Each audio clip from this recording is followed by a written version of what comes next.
Welcome back, guys and girls. Well, playing Nissan mechanic again on the old Pathfinder.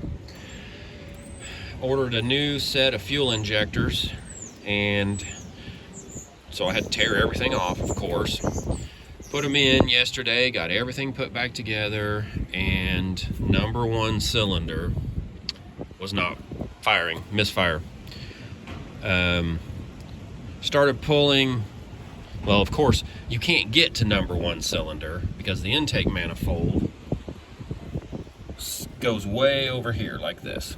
You know, stupid design, but hey, it is what it is. So anyway, I started trying to narrow down where the problem was because I didn't have a check engine light at that time. And so I started pulling fuel injector wires one at a time, and the engine would get worse. So I knew this was all working. Couldn't get to the fuel injector wires over here very easily because, again, the intake manifold. So I started pulling the coil wires. Could not get to this one though. I mean, you can't. It's a retarded design. So anyway, tear it down to this point today, and the good thing is, hell, I got to this point in like 25 minutes. But anyway, when I pulled the connector off of the fuel injector, I found one of the spring-loaded pins up inside had rolled over. It was bent.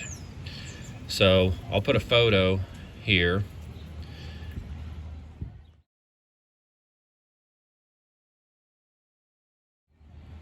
And so I took a little screwdriver, got in there and rolled it back up and got it to where it looks like it'll work.